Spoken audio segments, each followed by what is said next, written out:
Thank you for joining us and the Atlantic Council's Global Energy Center Raising Ambitions event series, which focuses on the higher climate ambitions that the Biden-Harris administration hopes to soon realize at home and abroad.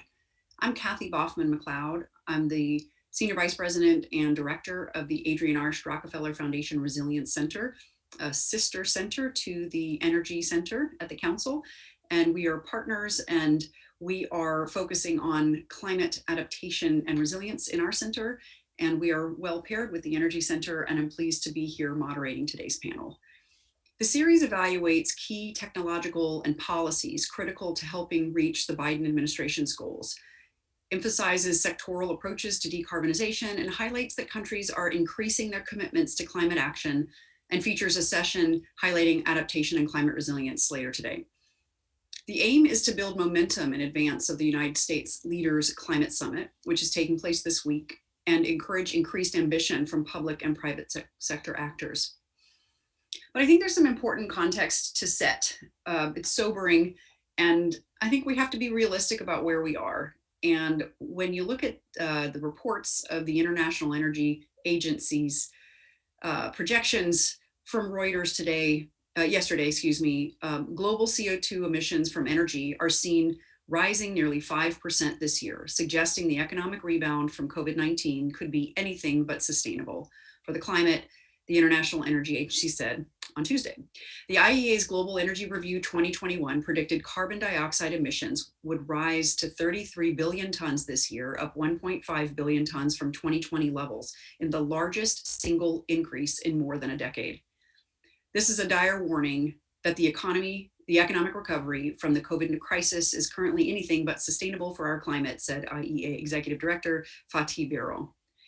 This growth, and much of it, is coming from Asia and in an increased demand in coal.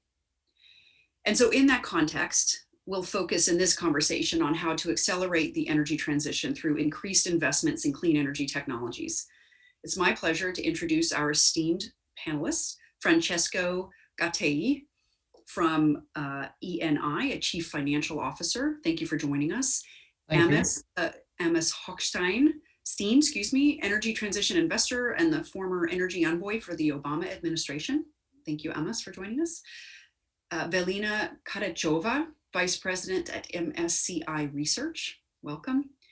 Ana Carolina Oliveira from ING Capital and Head of Sustainable Finance. Welcome, Anna. And Megan Shipman, Senior Associate Strategist, Global Commodity Strategy and Middle East and North Africa Research at RBC Capital Markets. She wins the title for the longest association. Welcome, Megan. Thank you, everybody, for joining us today. I want to share that everybody can submit their questions through the Q&A function on Zoom. And I'll try to get to as many of these as possible, and we may combine some of your questions, but we're going to seek to answer them. And we also have YouTube running live now, and so we can't take questions through YouTube, but log in if you can, and we'll do what we can. So let us kick it right off. It's time for a reality check. We want to have that optimism, and we want to have not just the optimism, the plan and the strategy, and we have the capital. Let's talk about where the projects are, but this transition is not happening quickly enough, and I think those stats support that. I would like to turn first to Amos and ask, which areas should government investments be focused on versus the private sector? Can you talk about the difference? And if you can weave in what's happening in Asia, if we were just the US and Europe, we'd be having a different conversation, but we're not. So over to you, and thanks for your thoughts, and thank you for joining us. Well, thank you, Kathy, for that question, and thanks for having me, and thank you to the Atlantic Council. I think it's critically important to have these multiple sessions that we're having today and tomorrow around the Leader Summit. And really, that's what this is all about. We're having this conversation today because President Biden has decided to not only change from his predecessor's policy on climate action, but even take it a much stronger approach than President Obama did. And I think having a cabinet level former Secretary of State as the envoy is really is what enables what we're having, which is a remarkable leader summit so soon in his presidency and dedicated to climate. But I think it also it begs a number of questions that you just addressed. One is the role of the government versus governments versus the private sector, and I think that we get confused sometimes in the debate over financing climate on how much governments compete with how much money they're going to put into the system. And in reality today, the private side of capital it's well capitalized. There's a lot of money looking for investment. It's actually harder to find the targets for investment than it is to find the capital. And I think the competition is all about in the energy transition space is to identify technologies and companies that are able to deliver in a profitable way than it is to identify those sources of capital. So I think we're well capitalized there.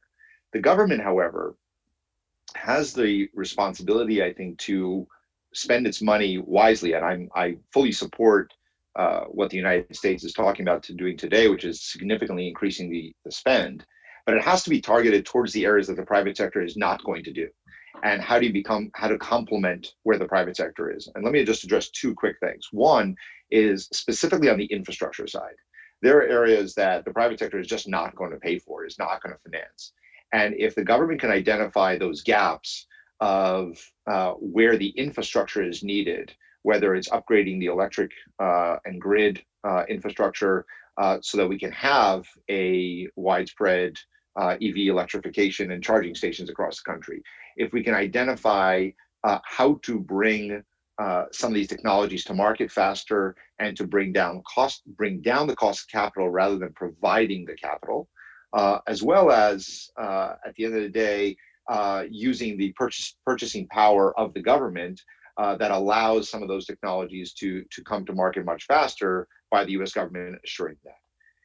But I leave out, I think, the most important piece to me, and that's what you brought up in your opening with the IEA report and Fatih Birol's report, and he'll be speaking tomorrow at the Leaders Summit. And that is, at the end of the day, when we look at isolating out the progress that is being made and maybe the lack of progress, as you noted, from the 5% increase in emissions. But those 5% increase in emissions this year that they're projecting is really only 3% in the US and Europe, and therefore much higher in the rest of the world. So if we want this to be a real energy transition, it can't just be industrialized countries. We have to have emerging economies and emerging markets participate in this. And the only way to do that is going to be figuring out a way to finance and ease of finance and access to capital so that the private sector is not only focused on distributed energy and power in the US and Europe and maybe China, but rather evenly around the world. That is a harder task than I think that is imagined. We have a lot of debt. There's a lot of credit ratings that are really difficult in some parts of the world. And I think that is an area that is not looked at enough. And we're not going to make this progress because the higher intensity of power and energy growth, demand growth, is all in the areas that are not seeing much change in energy transition. So instead of, I would say, maybe in addition to focusing on emission targets, the race for the biggest target, we should have the race to make it as widespread as possible with action plans behind them. Excellent. Thank you. Megan, coming from MENA and from RBC Capital, thoughts on what Amos said, and please share your perspective. Absolutely. Thank you so much for having me here and to be on this panel. It's an honor. I first of all, I agree with everything that Amos just said. I couldn't agree more. And I think that's why the coalition building around the US Conference for Climate and for COP26 is so important in terms of involving countries in the international community. I think on my end and some of what we've been looking at, I'll drill down a little bit on US policy, because I think there's even a couple of buckets of importance there. The first one to focus on would be federal level policy is executive branch, federal agencies, and how they can help drive down costs. And then the second thing, which is at least equally important, if not more, for de-risking some of these clean energy investments for investors is evergreen policy, the type of policy that can withstand administration changes. And so for that, we're looking towards Congress. At the federal agency level, I think there's a few things that are really important. I almost actually touched on a few of them already, so I won't rehash. But I think one I would add to the equation would be the ability to expand financing and access to loans, the creation of incubator projects and other public-private partnerships. I think one really good example of that the Biden administration has done, the Secretary of Energy Granholm has done, has kind of revitalized the DOE's Loan Programs Office. And I focus on that because when it happened, it was something I was trying to highlight to clients, because the DOE Loan Programs Office was a really important part of building out some of the most successful utility scale wind and solar projects during the Obama administration. It has about $40 billion that it's able to allocate in terms of capital. A lot of that would be earmarked towards renewable energy projects. And what I think is key is Secretary Granholm brought in someone who's a career clean energy entrepreneur and investor, someone like Jigar Shah, who is going to be focusing on what he is quoted as the bridge to bankability. So it's about allowing access to financing for some of these early stage companies that really need the support of policy and government funding. So that's just one example of the many, but infrastructure is also really important, federal procurement really important. And then the other item I wanted to touch on was Congress, because when I'm in conversations with the clients that we talk to, what they're really curious about are things like the investment tax credits and production tax credits, how long they could be extended, what does that multi-year strategy look like instead of the year-on-year fallout that they might see right now. And really the type of policy that can, as I said before, withstand changes, because I think this administration versus the last one and versus the Obama administration is a perfect example of how you can really have counteracting policy when someone new is in charge. So for us, what we've been looking at is what Congress has been working on. We've been following how the Democrats and Republicans are marking up the American Jobs Plan, but I'll save some of that commentary maybe for later and turn it back to you, Kathy. Thank you. Great. Thank you very much, Megan. I'd like to go to Velina for a minute and to respond to what both previous speakers have said, but also from your perspective at MSCI. You know, I heard a theme of risk from Amos's comments about, you know, capital's not spread equally, and the appetite for risk in those markets. And we'd love to hear your thoughts writ large, but please go ahead, Velina. Thank you. Yes, Nancy, thank you first for the invitation. And I mean, I think I would actually probably stay a little bit on the topic around US, because I think a very important part of what Amos said and also Megan was there is capital out there, and actually capital is chasing to find the projects, and the projects are not there if we're focusing on the US, and also on the policy, where why the projects are not there, it is largely driven by policies perhaps. And at MSCI we do look at various ESG and climate related data sets, and one of the things that we have noted is actually going back to those targets and ambitions of companies or governments. Actually, we see that government policy and decarbonization targets from companies tend to be quite linked. So countries where there is clear policy and clear targets, like the European Union, for example, majority of the companies tend to have decarbonization targets, and those tend to be quite aggressive and in line with government policy. Countries where policy is still not there and is not giving signal or certainty where the direction of travel is, like China, for example, a majority of APAC, and US until more recently, the target setting or the strategy setting from the corporate space is not there yet as well. And maybe just to give context of what's the level in the US at the moment. So when the zero power generation target or ambition was announced by President Biden, last year we looked at the state of the utility sector in the US, and around 42 companies of the equity listed companies that we look at and rate from ESG perspective actually had some power generation business in their business mix. Only around 25 of those actually had a decarbonization target. So about 50%, but not all of them. And actually only one of those 25 was aiming to get to zero carbon by 2035. So we are very, very behind where we need to be if that 2035 target is to be met. And bearing in mind, utilities are quite capital intensive. So they reinvest around 90% of their operating cash flows, and assets tend to last for decades. So as an investor, you really want to make sure that where those 90% go, this is future-proof and can be recovered.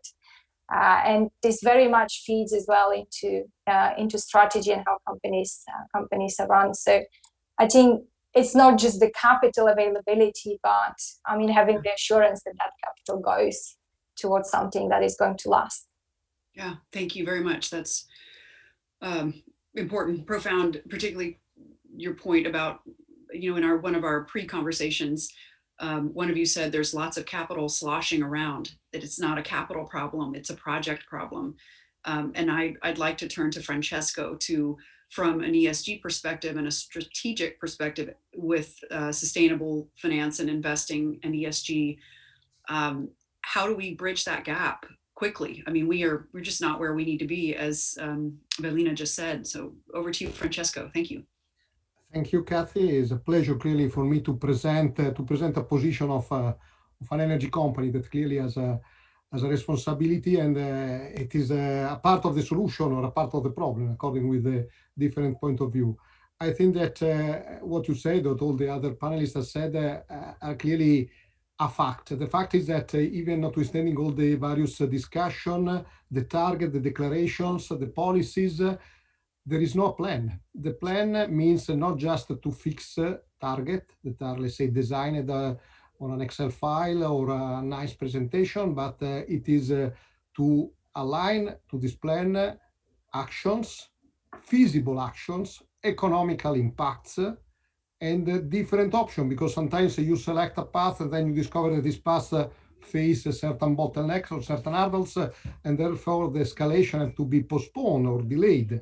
This is actually what is happening. Once we speak about China, we are just speaking about the major industrial site of the world. China is our backyard. We are China. It is just it is an easy approach to say China is polluting. China is polluting. I'm speaking about as an European, so is polluting because most of the European company has decided to move industrial production in China or in Asia, where it's easier and at lower cost to produce. India, China. So I think that once we design this strategic approach to ESG is now strategy. 10 years ago was a separate entity. You think a box on E or ES or G and you were happy, and the strategy was something else. Now are strictly connected. But I think that once you design a ESG strategy, you have also to design, as I mentioned, a real plan. And this means that you have to be, first of all, not ideological, practical. You have to make the full calculation. So you have to include also recognize the fact that the cost of the transition is different. The fact that in OECD, in certain area of the world, we are, let's say, consuming 10, 25 times what the other part of the world are consuming. And we could also accept a certain reduction. In this other part of the world, instead, other part of the world, the priority is different, is to grow, is to raise the development, the wealth. So that has an economical and an environmental impact. We have to recognize the difference. So we have to open our, let's say, toolkit with options, including all the options. For example, carbon sequestration, forestry offset. Sometimes we exclude this approach, gas instead of coal, or find a way to substitute coal wherever it is possible, and not just selecting the most favorite or the most, let's say, glamour technology. I think that decarbonizing the world means changing the way the world is producing and growing. And once you produce and grow, you use electrons, you burn molecules, and in the future, eventually you will be able also to transport and storage energy through hydrogen. But all these different, let's say, tools have to be used together, have to be selected according with the priority and the opportunity in the different countries in terms of cost, and also have to grow together with technology. It is very clear, as Amos has said at the beginning, there are a lot of money, but there is a lack of idea, a lack of opportunity or poor opportunity. We have to create more opportunity at building up, let's say, a real set of action and activity, and not just a continuous increase of target that have to be overcome. So I think that is what we are trying to do in ENI, and the plan we present was a plan in our strategy presentation that fixed milestone, fixed real action, and we know since the beginning that this plan will be modified year by year by the fact that the technology will evolve and the market is evolving, and we want to expand as much as possible our optionality. Excellent, excellent. That comports with all the speakers' perspectives and what we're seeing. I want to turn to Anna and just do a little bit of a shift in talking about climate risk disclosure. And there are regulatory schemes that we see in France and in the UK for publicly traded companies. You see the US SEC moving forward in this way. There's the Task Force for Climate-Related Financial Disclosure. And there's a relationship between the investment in the transition and disclosure of climate risks, and even deeper relationship between the quantification of that risk and the confidence to release that kind of information as a financial services company. I would love to hear your thoughts on that and the way that disclosure affects this conversation. Over to you, Anna.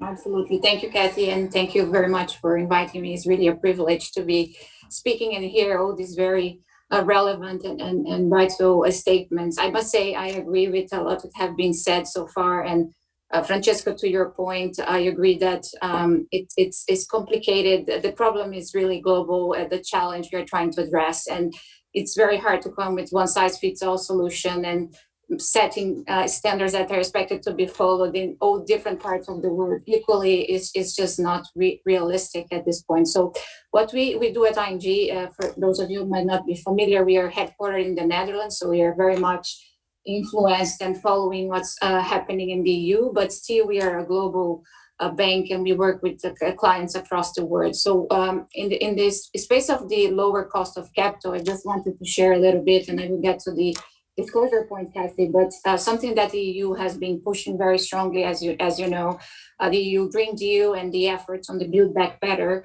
One initiative that has been actually accelerated by the pandemic is the EU came with some incentives towards banks and therefore towards businesses for initiatives, projects, and investments going to solutions that can address some of the EU environmental objectives. So the EU has set 6 environmental objectives, but you can pretty much put them under the umbrella of climate change. So climate change mitigation and adaptation being really the core of this policy.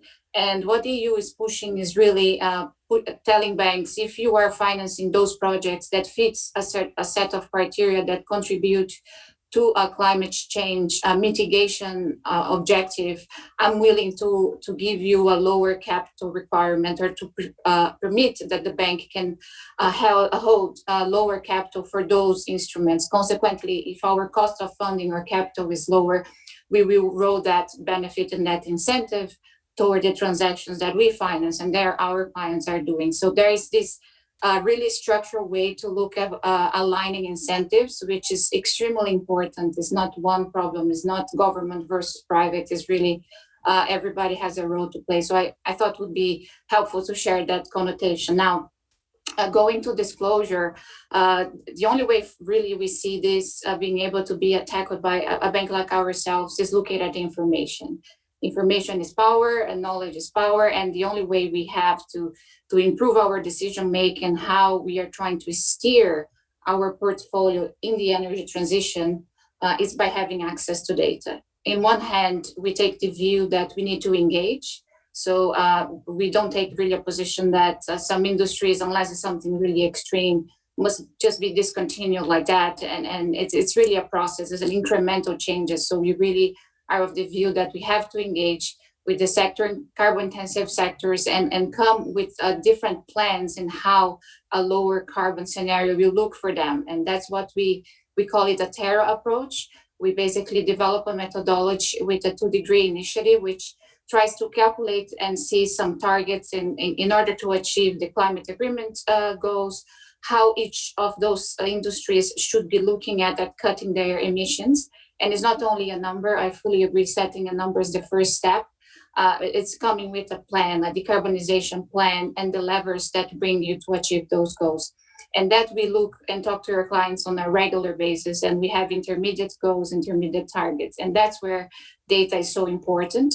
And things like the TCFD, or even aligning your disclosure with the SASB and GRI when you come with the sustainability reports or your financial disclosures is so critical, because based on that data, we can bring those modeling and those methodologies into life and actually really define a strategy per client and per sector that makes more sense for that particular entity. So by all means, we encourage further disclosure and if possible, further harmonization to make the alphabet soup of ESG a little bit less cumbersome, I should say.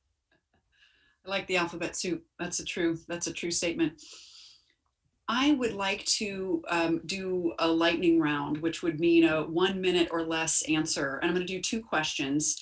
The first, and I'll just do, we'll go around twice. And we'll go in that same order. And so in 10 words or less, what's the one thing you would change to unlock the projects, not the finance, the projects necessary for this transition? That seems to be one of the biggest barriers. What would you do in 10 words or less? And we'll go Amos, Megan, Velina. Amos, to you. As Megan said, multi-year policies on some of the tax credits where the market will know exactly where the policy is for several years to go in an irreversible manner. Excellent. Well said. Megan, you might have stolen your 10 words. I was going to say, I think that counts as stealing. No, I'm joking. I think to add to that, I would say, I would also think that direct government funding and key breakthrough technologies of the many that are needed to address some of these sustainable scenarios, early stage technologies. Great. Thank you. Velina. Yes, definitely policy, I think, is my top 10. We just see how capital feels safer where policy is more stable.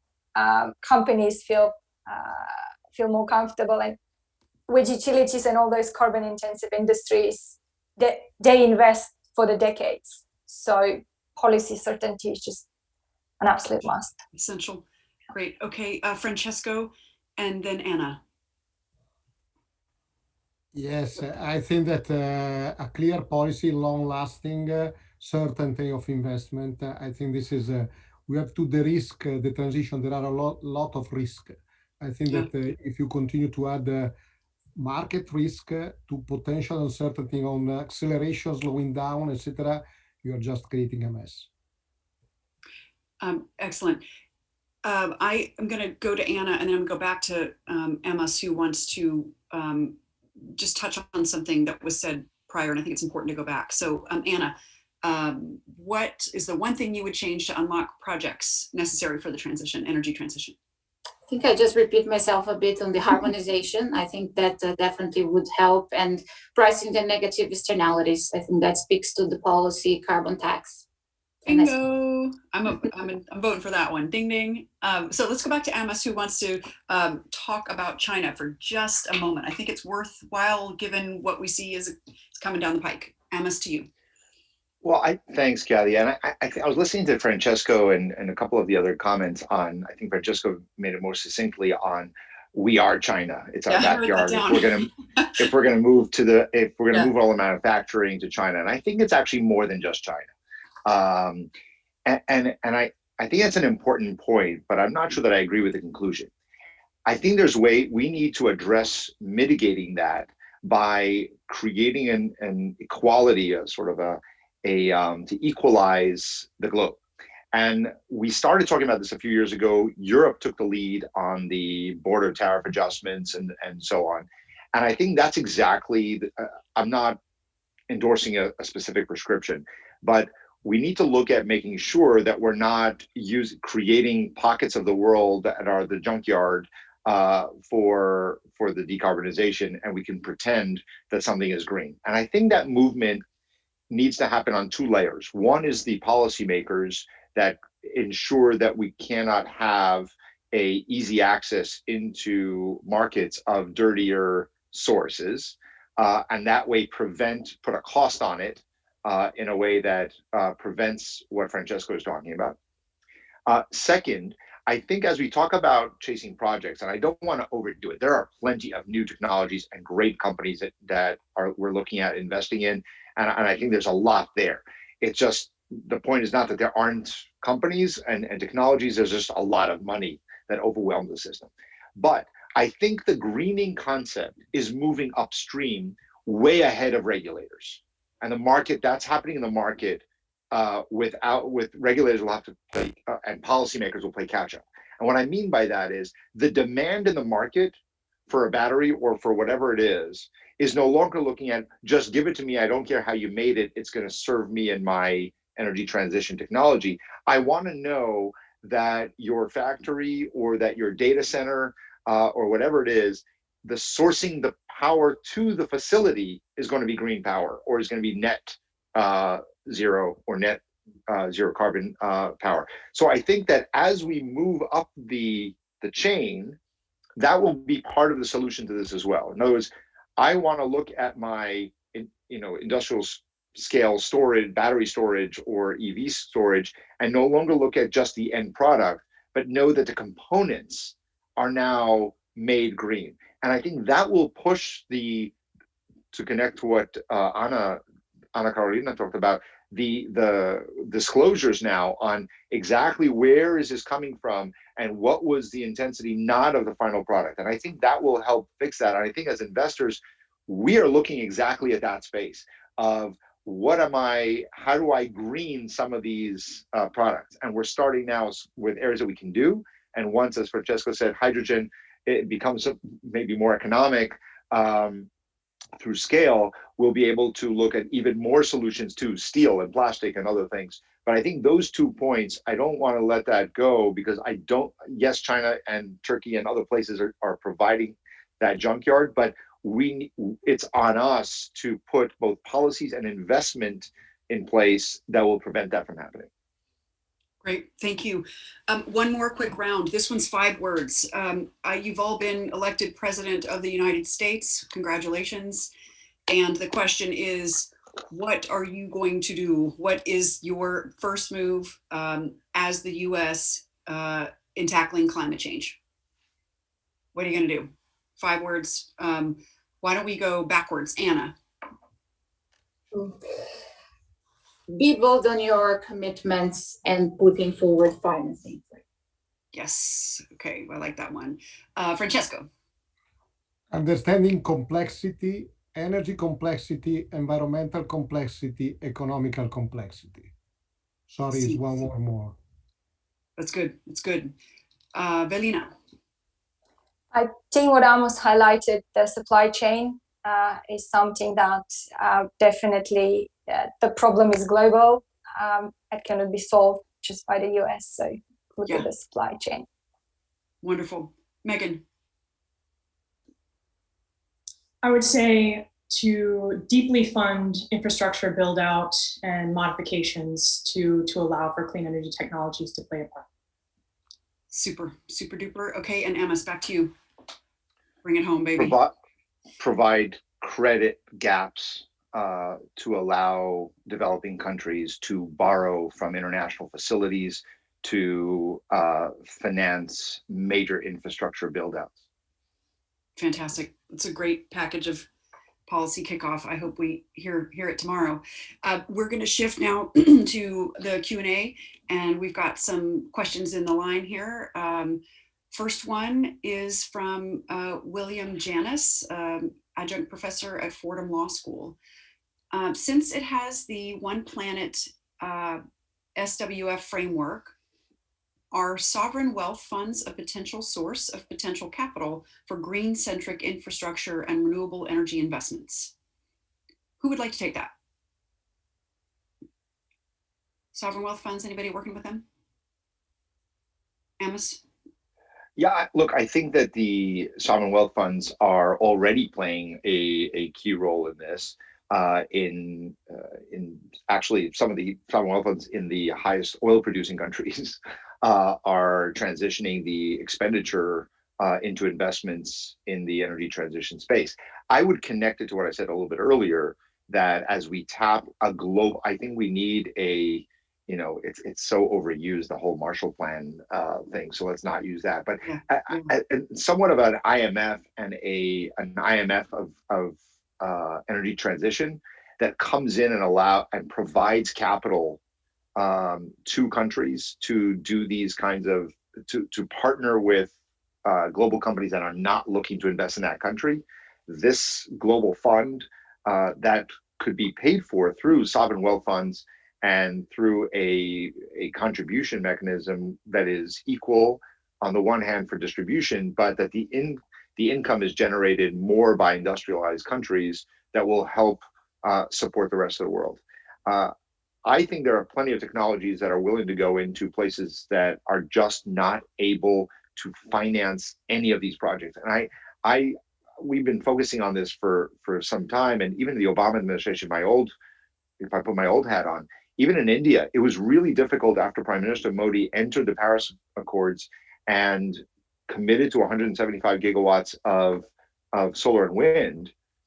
And yet suddenly no banks were willing to finance any of these projects. So it took a lot of work. And I think we have a lot of countries around the world that, because of their lack of creditworthiness, are not able to borrow. If some of the sovereign wealth funds are able to be tapped and contribute into this kind of a fund, and you can find mechanisms, the details are important.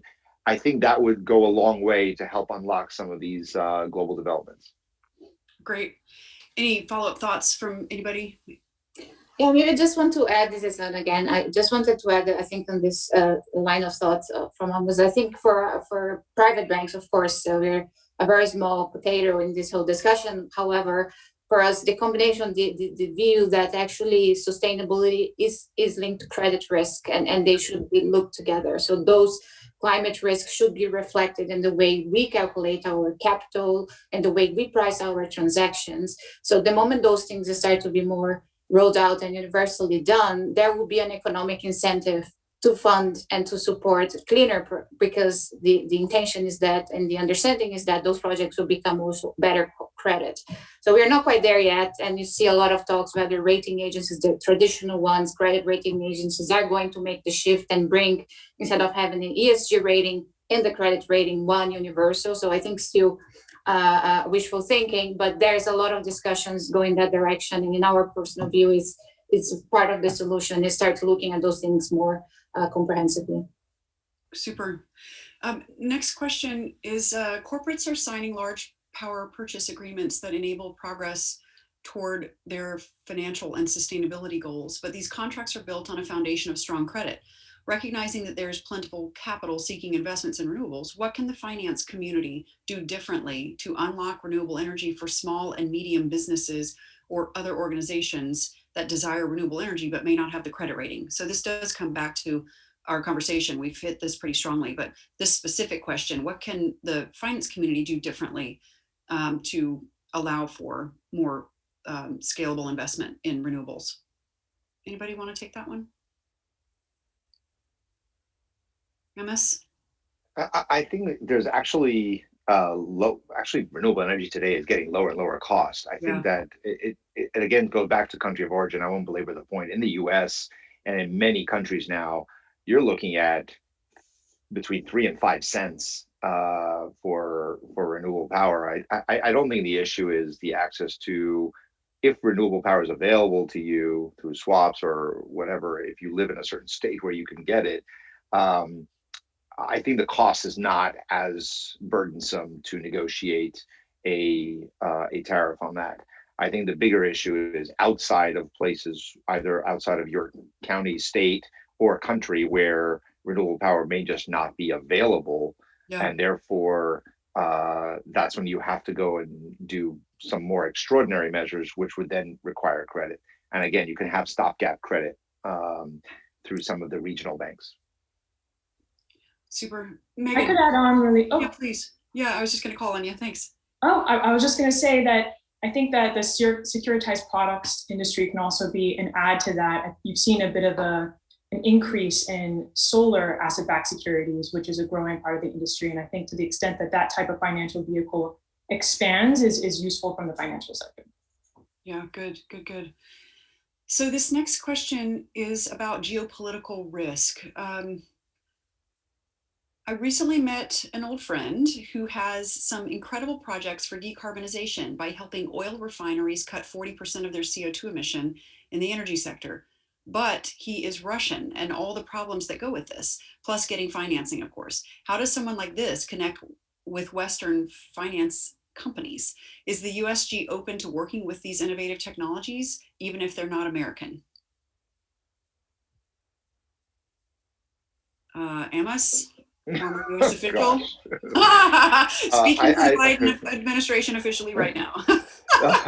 Yeah, not speaking for anybody. Kidding. I think that's difficult. That's an anecdotal. It's hard to make policy on anecdotes. I think that largely this is about U.S. companies are working with technology as a way of winning regardless of its origin. And if it works, then companies are going to use it, adapt it, and it will spread around the world regardless of its origin. So I don't see that really as a barrier. And I think Francesco would actually be able to answer more about, because I've dealt with E&I as a government official and in the private sector about sometimes we didn't always see eye to eye on who are sourcing and so on. Yes, I'm trying to add, at the beginning we were discussing about optionality and technology. I think that optionality and technology means also country. Once we say that we are clearly trying to find a way to decarbonize the world, and China is part of the problem, you have to consider that most of the rare earth material, the minerals, are produced in China for electricity, for batteries, for electrical vehicles. So there is clearly a geopolitical impact in what we are doing, not only in new technology, but also in the mining activity that is at the basis of this transition. So I think that we need also to open our minds and to be flexible on that, removing certain ideology that are creating barriers to the change. And we'll add the future potential cost or risk to the transition, because at the end of the day, that is a potential bottleneck in the long term. Yeah, thank you. Kathy, if I may add to that, because I think we haven't touched on it today, but this issue that Francesco brought up today, I think if you want to talk about geopolitics of energy, it used to be about OPEC and gas producing countries. Yeah. That is no longer where the geopolitical game of energy is. The geopolitics of energy, that is so critical that I am deeply concerned that while I think the Biden administration is actually tackling it for the first time, not even they are doing enough. This is the biggest crisis that the Western world is facing, and in large parts of the world. We have allowed the supply chain for the energy transition to be in a very small number of hands. And we are going to have the exact same issue of OPEC. And if people want to know where the energy transition vulnerability is, look at the 1970s OPEC and understand that if there is a crisis, that rare earths are no longer exported out of their countries, and certain countries having control of mining in sub-Saharan Africa, in certain parts of South America and elsewhere, that is probably the biggest vulnerability to the entire energy transition, from EV to wind turbines to solar and everything in between. I think that is the biggest geopolitical risk that we are facing, and I think we need a global reaction to it. That's good focus. That's a clear message and to do. I want to take the liberty of bringing in the concept of a just transition, and those are big words. What does that mean? How does that actually play out? And Anna touched on externalities being internalities, and that's an antiseptic word. Externalities for people and the environment being harmed, or however you want to say it, but it comes down to human beings. What is a just transition? And I would ask those willing to really 30 seconds, because we're closing in on the end of the session. I have a couple more questions I want to take from the audience, but I don't want to have us end without talking about it. So thoughts from panelists on just transition. What does it mean? What does it look like? If you want, Kathy, I can start. I think that means dialogue, and means substantially the inclusion. There is now in the transition one unique voice, is the Western voice. So I think that the just transition is hearing the voice of the majority of the world. Mm-hmm. And that is, for me, what does it mean? Is inclusion, and probably they should dictate the agenda, because they fix the pace of the speed and the speed of the transition. Yeah. I think that this approach of the Western country to be on top and let's say, follow me, or I teach you where you have to go. It is a 19th century approach. Yeah, well said. Others want to comment on just transition? So maybe I think that was a bit of a cross-country view, let's say, just to bring it home. ESG obviously has S in it as well. And I think we also look at those aspects at MSCI in our ESG practice. And I think just even at company level, having to go all the way from a fossil fuel based company, and I think in oil and gas is even a bit more dramatic, because that is the predominant business. Utilities are a little bit more diversified, so they have a bit more room to maneuver, but your entire workforce just has to retrain or completely go. Or there are communities which completely depend on either mining or extraction of fossil fuels. So I think just bringing it home, not cross country, but bringing it home, again, dialogue, and how companies ensure, because at the end of the day, they are in the center of that, ensure that those stakeholders like local communities and employees are taken care of, and that's part of the S in the assessment, I'd say. Thank you all. That's sort of good points. Kathy, on just transition, the renewable and clean industry relies on mining, which is an unjust industry. Yeah. And attention needs to be paid to the fact that we're increasing mining, and we need rights of miners and human rights and working rights. I think that transition has to be just, translates into not just inside the United States and in other countries, in communities where we're increasing costs. And if we're going to increase cost on companies, which we should, to make them cleaner and greener, that will be translated and that will be passed on to consumers, and that will be regressive, and the lower income communities are going to suffer more. And therefore, if you look at some of the Canadian model of a carbon an emissions tax that is then redistributed to back to the communities rather than going into the treasury. Interesting ideas, but we have that to me is a just. We can, and in addition to what Valina said, which is not to say to people, you should trust me, we're taking away your job, but don't worry, more jobs will be created. They will be created, but they won't be necessarily created in your town and with your expertise. We have to not have them wait for the jobs to be created. We have to make sure that they are well taken care of immediately when the transition happens. Big, thank you. I'm going to go back to questions from our audience, and we have a question from Robert Doe, who is the CEO of SGH2 Energy Global.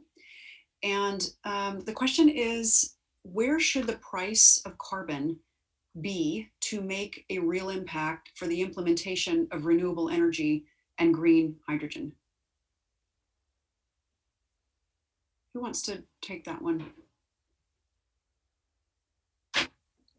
Maybe I make a comment. We do not forecast carbon prices. Okay. But one of our products, which is climate value risk product, and does a little bit of a scenario analysis at company level, uses a number of climate models to actually calculate the exposure or the potential costs that companies could be facing at certain carbon prices, and those do go into the hundreds with time. So quite a few reports are out there. A lot of people are looking at that. I think now recently with China actually working on their emissions trading scheme, I think there are suggestions that carbon price should be at least reaching $50, $60, $70 per ton, so that it starts actually making any impact for Chinese companies to start thinking about that. But just a brief comment, and yes, we do not forecast, just as a caveat. Okay, understood. Amos, did you want to comment on this? You smiled when we asked it, so maybe you had a joke. I was more smiling on. I was smiling on the lack of reaction by the panel. Nobody. Specific price of on a carbon. I think it is. I don't know that there's a global price. I know a single price. I think these are going to have to be addressed market by market and how they make sense. And to repeat what I said before, I think a simple carbon tax worries me if it is regressive in nature. I think there has to be because otherwise it just gets passed on to the consumer. And I think that we have to find a price that is impactful on the market, which is what the question really was. How do you make other technologies cheaper? And I think that's the whole ballgame. How do we make buying for a consumer, whether it's a corporate consumer or an individual, going green becomes not a harsh choice of economics, and we equalize the price. And that's that delicate balance on the carbon price. I think that there are some options out there. I really like what I've been reading about the Canadian option of not pricing it and putting it into the budget and to Treasury, but rather using that as a redistribution and making the redistribution progressive so that it goes to lower income who consume less energy to begin with. And that way, try to modulate that. The details are really, really complicated, but there's a point of what's the right price and how do you make sure that right price is not harming sort of the wrong people. And I think I might just add, if I can, I think that question itself points to a broad trend that we have been watching, which is that whereas the appetite from the business community on carbon pricing as a concept, at least in the States, may have been lacking in certain years, I think that we've seen a bit of a trend in increasing appetite and interest in understanding carbon pricing from certain business communities. At least that's what we've been hearing from folks we talk to. Super. So we've got really 1 minute, anything we have not talked about today that's essential to financing this transition? Any theme, concept, any outlier, anything that we haven't covered? We've covered some really good things, but only in an hour. So what have we missed? Anybody?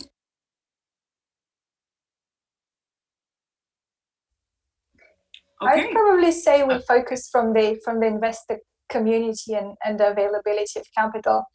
And I started with targets and where companies are in terms of targets. It's interesting why the corporate community is still behind in thinking in strategy, and how quickly they will catch up. Because at the end of the day, finance can only deliver so much if the projects are not there and if the corporates don't get their act together.